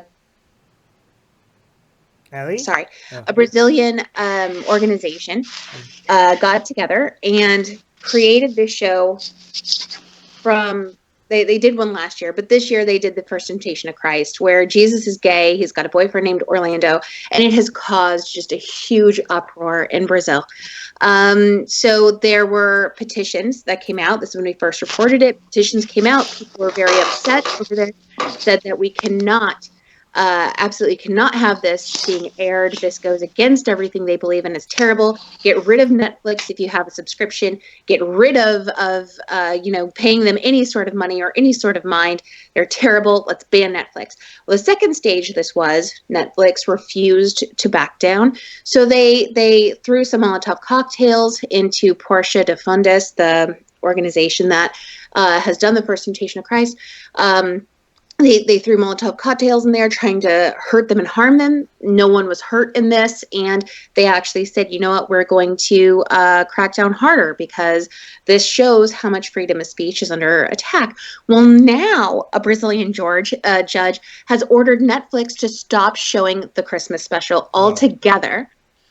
Because of the petition that was organized, and that he says that it hurt millions of Catholics by airing it on there. So Netflix and Portia de Fundus, they've refused to comment on this ruling so far. From the research that I've done, is Netflix will have to remove this. This will be upheld unless there is a ruling from a higher court. Oh shit. Okay.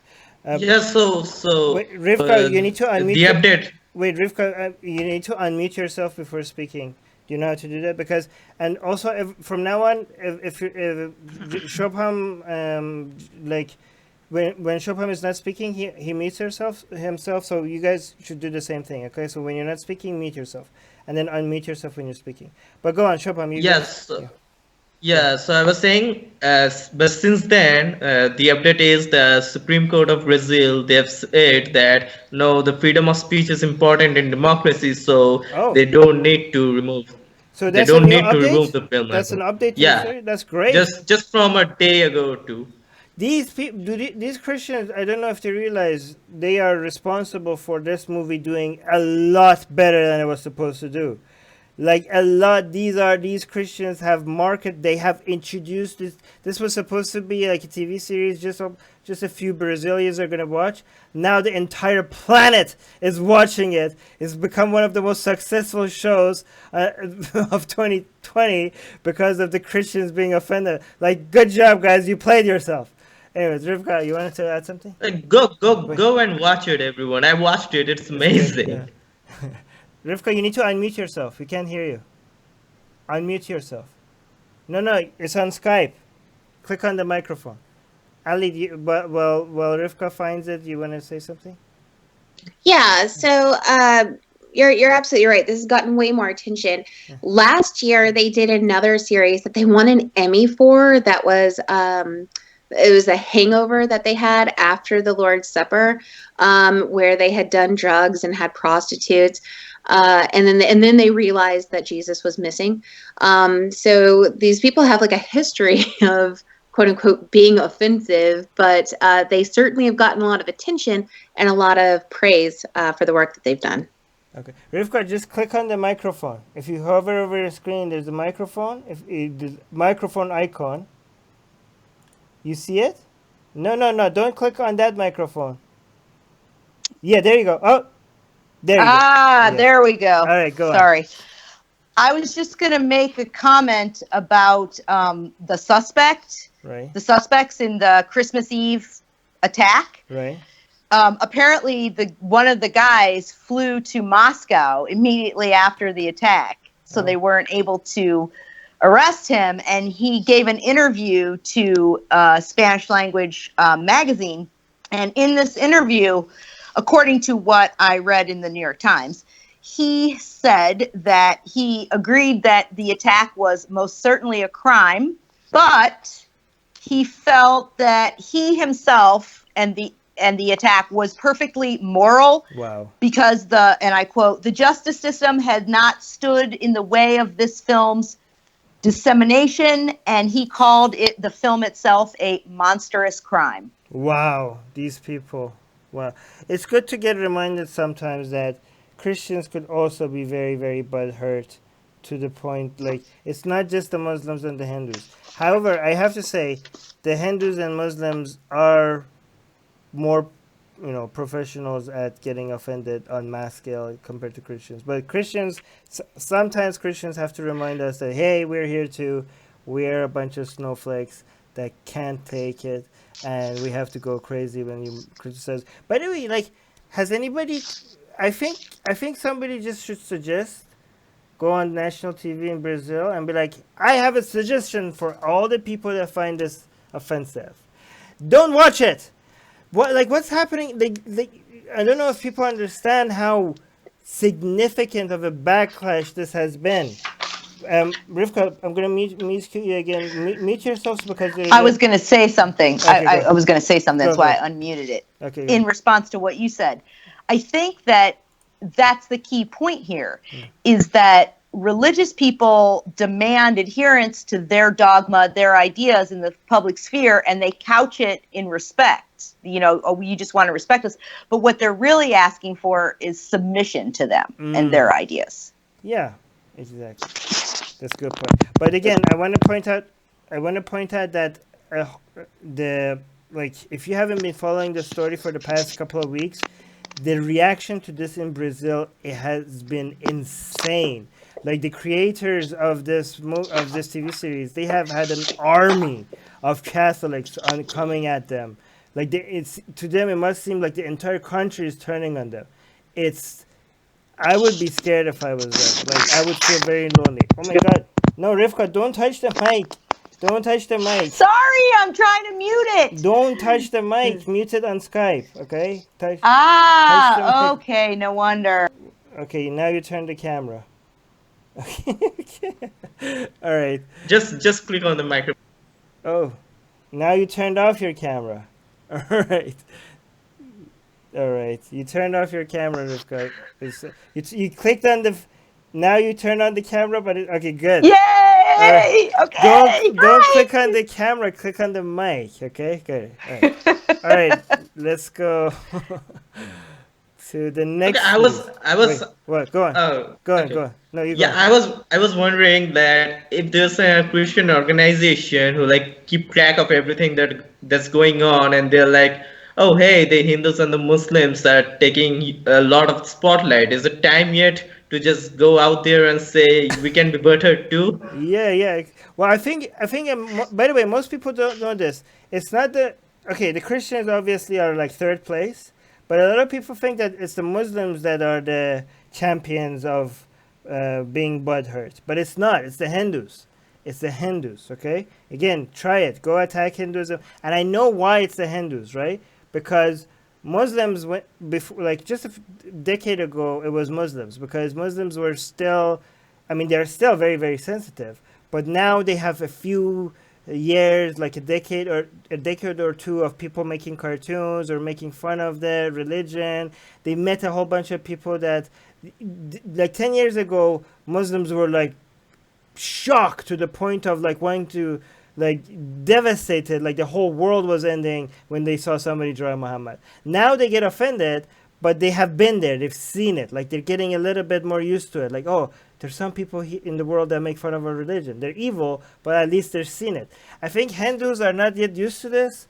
I think people haven't gone after Hinduism like they've gone after Christianity and Islam, and that's why I think Hindus are right now at the top of the butthurt Olympics. Because that was my goal. Like, okay, no one criticizes Hinduism. Let's go out there and criticize it. Yeah. Hey, we got to move on to the next news. Okay, next news. Okay, out of the USA, House approves resolution to limit Trump's war powers on Iran. The House passed a resolution to limit his ability to engage in hostilities against Iran under the 1973 War Powers Resolution. Okay, so the parties pretty much voted in line, with 3 Republicans joining the Democrats and 8 Democrats actually voting against this. This is very strange.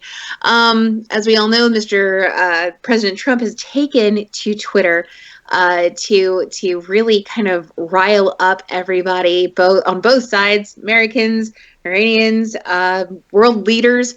Everyone's been riled up. There've been a lot of the world leaders actually got together, like UK, Britain, not Britain, Germany, France got together, and they actually asked our president to quit. And I say our, I'm sorry, I'm American, asked President Trump to stand down a little bit, right?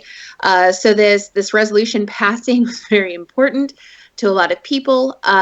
He said on Twitter that the strike that killed Soleimani was the quote unquote anti-Benghazi. But he's also at least acknowledged that Iran has been standing down. So I think we're kind of happy that he recognizes Iran is standing down. But the House passing this resolution was to prevent him from engaging any further in hostilities. Okay. I honestly don't think Trump ever wanted to go to war with Iran, and I know me and Ali disagree on that, but I think his recent actions even shows that he didn't want to go to war with that. I do think that even if Trump doesn't want to go to war, and even if the Islamic Republic doesn't want to go to war, that doesn't mean a war won't happen, because there are people behind Bush, and there are people within the Islamic Republic of Iran that might be able to use the current tensions to just push things in the right direction and the right movement for war to start. But that's one point. But you can see both the Islamic Republic and Trump is trying to signal to the other side that Trump's administration and the Islamic Republic is trying to signal to the other side that we're not going to escalate this. Let's quit it here. I think both of them are signaling that to each other. Both of them don't want to go on a full-on conflict, but both of them want to look strong enough to their base as if they weren't the one that quit. So that's one thing. But another thing is that this resolution, I think, again, somebody that understands the Constitution of the United States better than me, please correct me if I'm wrong, this shouldn't even be necessary, because based on the United States laws that it is already right now, a president shouldn't be able to go to war unless the Congress approves it. The problem is that ever since 9/11, there was, I forgot the name of the bill or whatever, they just used the ever open bill to go after whoever was responsible for 9/11, and they just opened that lid, and apparently it's just not able to close it anymore. And you could just, if anything is even remotely related to terrorism, you could just keep going to war with that excuse. You just have to find a way to tie it to everything that happened since 9/11, which is not only Bush used that for a lot of things that had nothing to do with 9/11. Obama did the same thing. Like Obama, right? We went in places in Africa that a lot of Americans. Yeah, I don't know if a lot of Americans know how many places their military is now operating in Africa for the excuse of fighting terrorism. But Obama did that, Bush did that, and Trump may maybe be able to use that. It's going to be harder to use that with Iran, because Iran is Shia, and it's really hard to tie Iran to anything that had to do with 9/11. But there were a bunch of other bills that came even after that, I think a year after 9/11, that Bush was maybe able to, Trump was maybe able to use to start a war as well. But again, those are also very hard to do.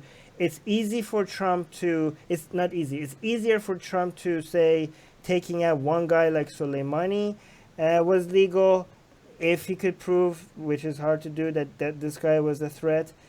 That is, again, very difficult to do, to justify that legally, but it's possible. It's harder for him to be able to justify going out to an outright war.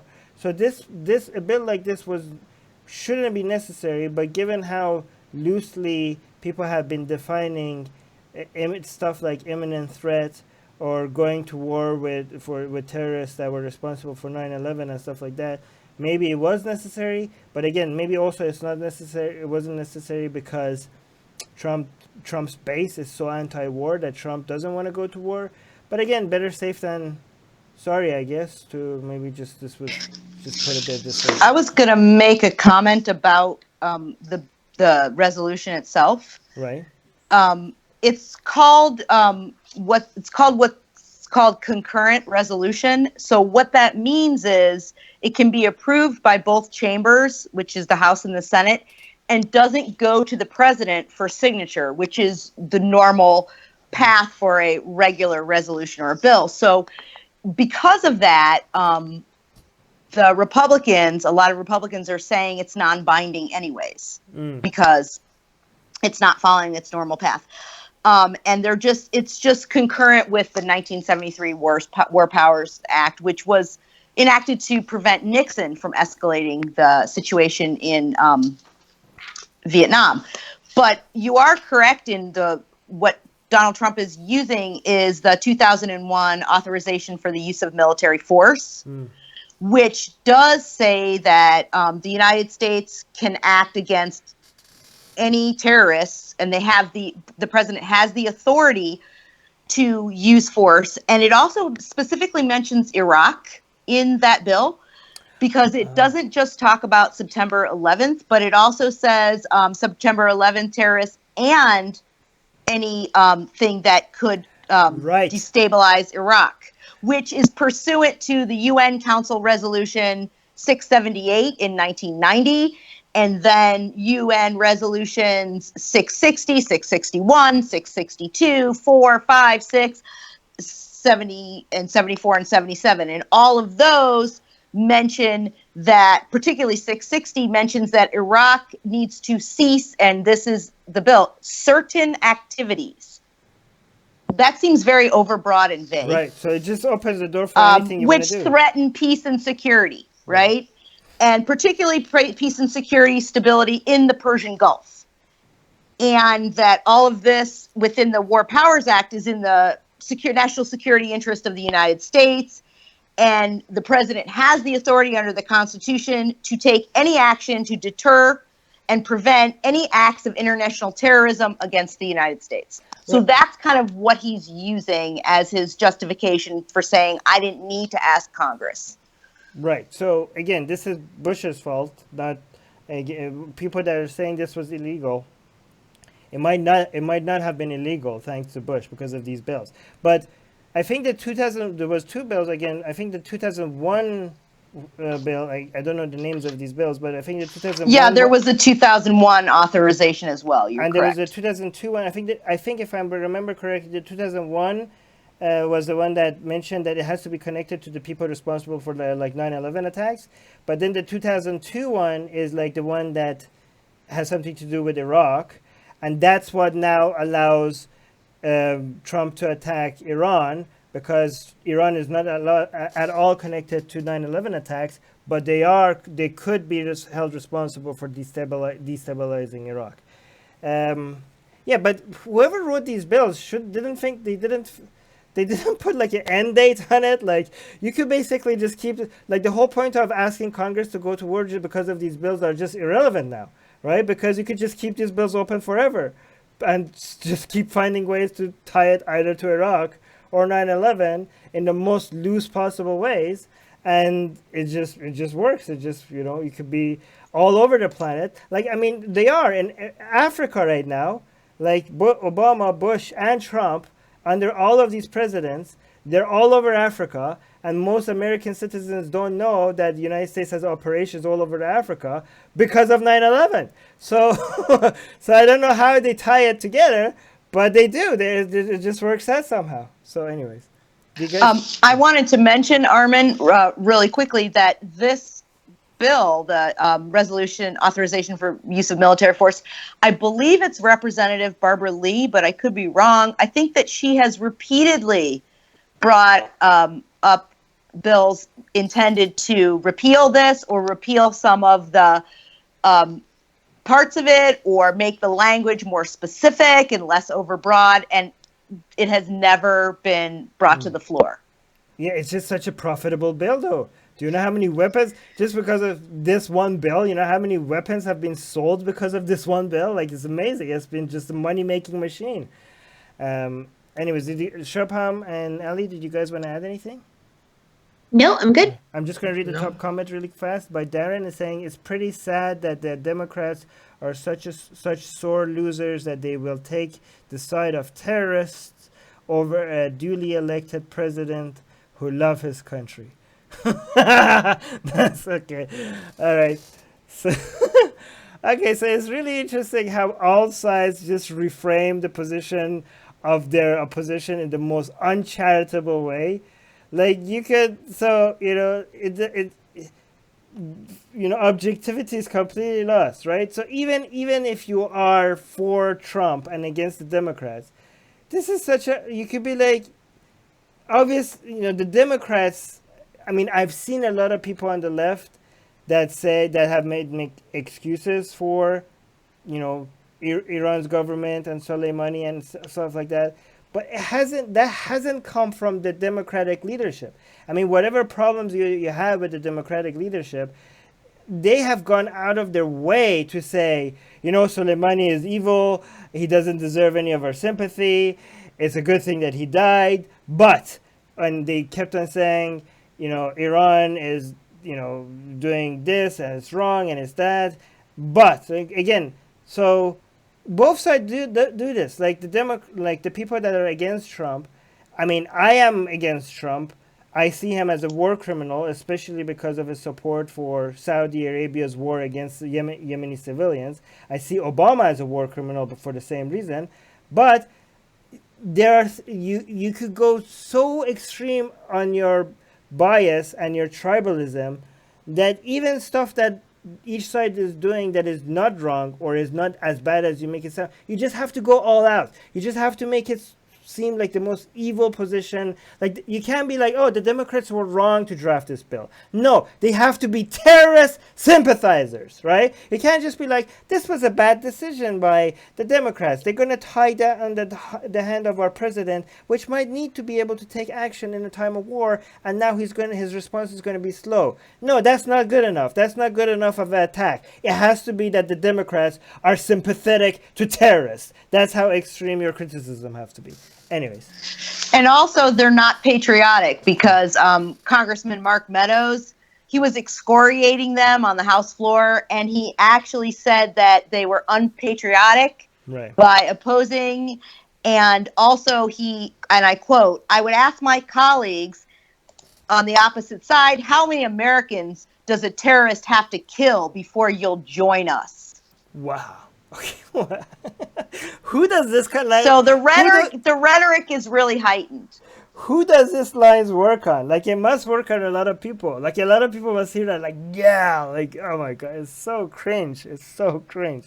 Anyways, Ali, Shopam, anything before we go? No. All right. Nope. Ready for the next news when you are. All right. The next news. Next news. All right, out of the USA. A study finds that atheists are more likely than churchgoers to own cats.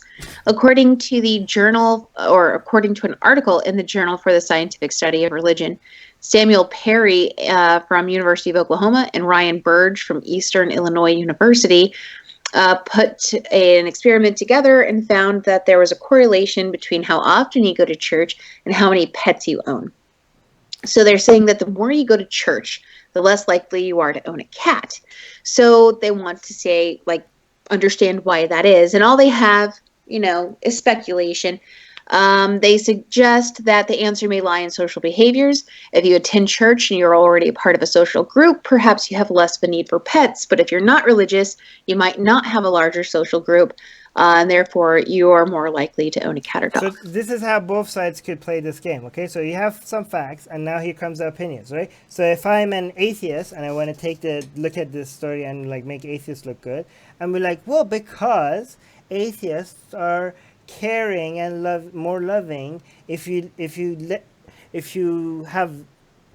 spend less love for imaginary creatures, maybe you will show more love to real creatures. So that's the spin that you could do for an atheist. Now I'm going to put my spin as a religious person. I could be like, well, this is because atheists are lonely and they're antisocial and they have no friends because they don't go to church, like they don't have a community like ours. So that's, of course, they're going to become the crazy cat lady. This is so see, you could just play both games. If you're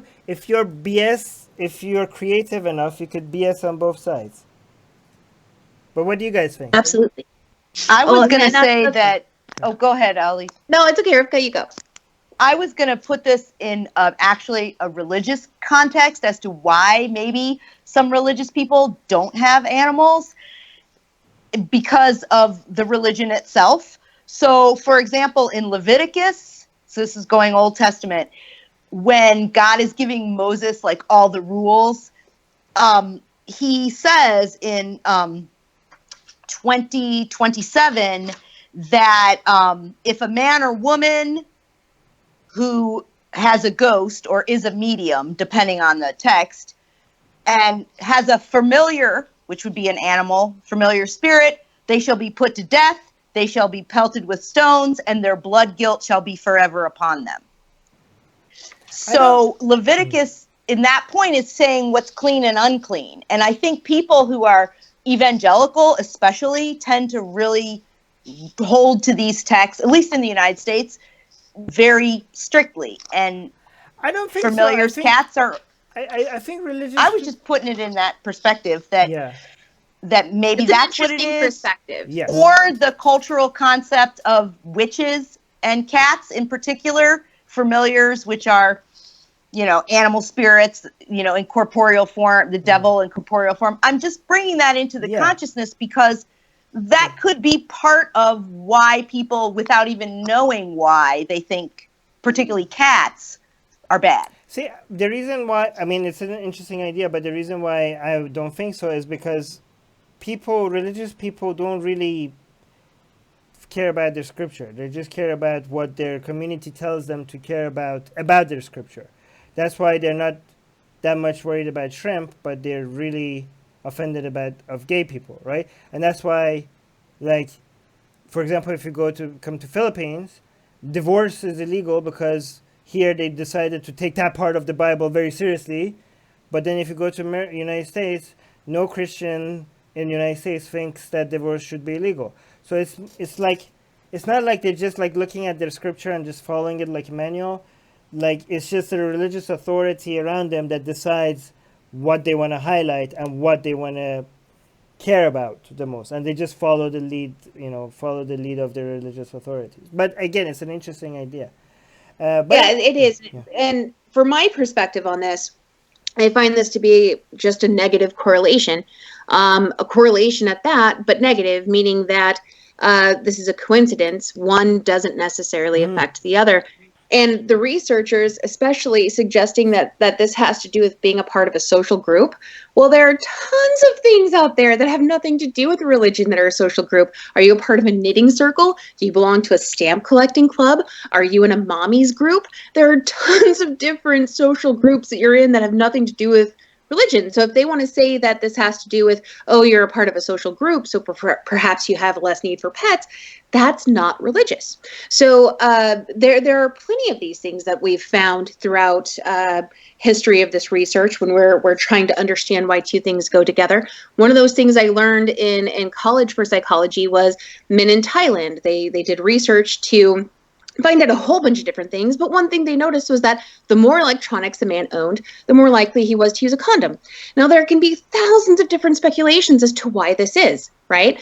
But it just turned out to be a negative correlation. It was just a coincidence because there were many other factors that were the cause of why they would use condoms, and the electronics had nothing to do with it.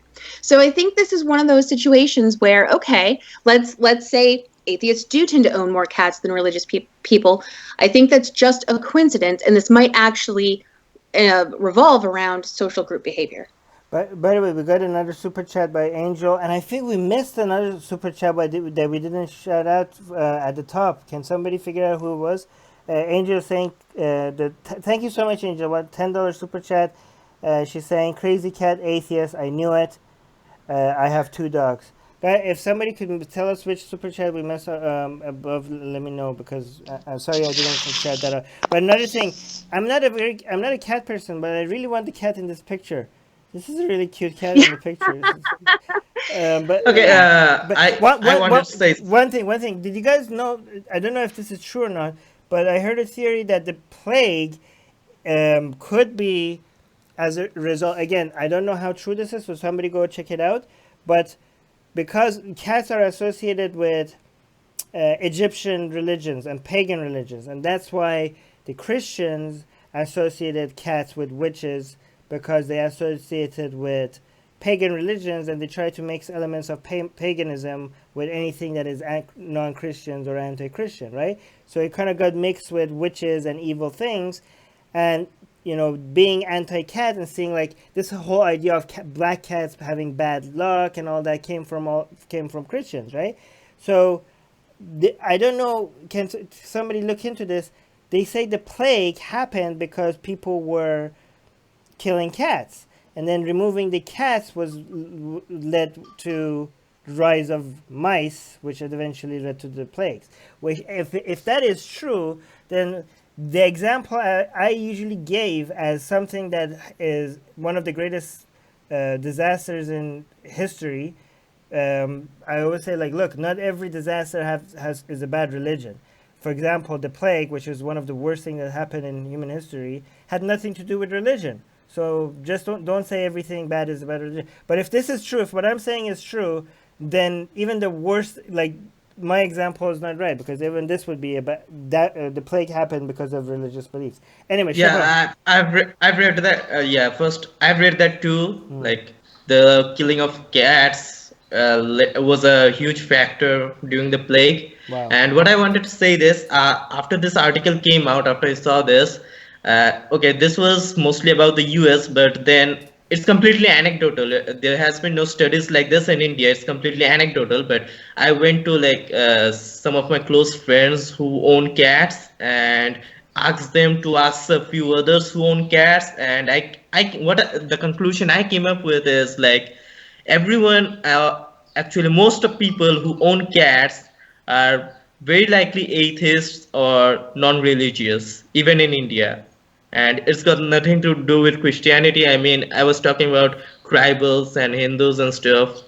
And even here, it is like there's a correlation between owning cats and being religious, I guess. Wow, okay, interesting. Beej is saying, we killed the cats that killed the rats that carried the fleas that carried the disease. Oh, wow, that rhymes. Yeah, so, and again, if that's true, then the plague, which no war, I think, no war or no other disease has ever killed more people than the plague, I think, right? If I think that's it. And if that is because of religion, if we kill the cats because of religious superstition, that means that I was wrong, and the greatest disaster in human history is actually because of religion. And I used to think it's not, even though I'm an atheist activist. So I would look into that more. Anybody? I just wanted to make a comment. To me, I thought it was kind of funny that when I read that, I thought, why would religious people not have cats? Being raised, having been raised a religious Jew, there's got to be something that God said why. So I immediately it's got to be in Leviticus. And I wanted to bring it up because it just shows you that even though I'm a non-believer, that immediately came to my mind from having been raised that way. Okay. That was my first thought. Like, oh well, I know that's in Leviticus, so that must be the you know what I mean. So but you were the raised programming Jewish, is deep. but Christians don't care about the Old Testament as much as you did, don't they? Right, which is why I was bringing it up. That was my immediate thought: was where are the rules? The rules are in Leviticus, for Jews. By the way, that's all. By the way, I'm surprised that nobody brought, like, us being atheists and stuff. Like, usually when cats are brought up, somebody makes a joke about cats thinking they're gods and stuff. And almost every animal is atheist. I think you'll find those jokes in the comment section. The comment section. Yeah, the cats are the gods. Cats, because almost every animal is atheist except cats. Cats are not atheists because they think that they are gods. And they used to be. So, and by the way, the comment section for this post is just people posting pictures of their cats. Like, the entire comment section is, somebody put their dogs. That's amazing. Yeah. just pictures of people's cats and dogs. That's what people responded to this news. That's so that's awesome. Okay, guys, that was great. Thank you to everybody. By the way, Christy is also saying she has 4 cats. Oh, wow, Rivka, she brought their cat. Look, we have a cat here.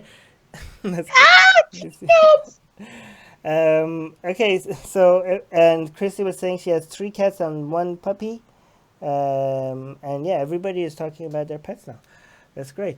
All right, thank you, everybody. I'm glad that today we ended on a kind of fun news. Usually our news is depressing. So I'm glad that today we had like a more cute, warm, fuzzy news together. Anyways, I thank you for your comments. Thank you for disagreeing with us. Thank you for correcting us. And welcome again to our new co-host. Yay! It was fun. It was great, by the way. You're amazing. So great, Rika. Thank you so much. Great. And hopefully I've got the microphone muting figured out now. No, don't worry. You Yeah. did so great for your first time. Like you know. I mean, seriously, That so was- great. Thank you. And you were so prepared. You had more information than me on all the news, so that's great.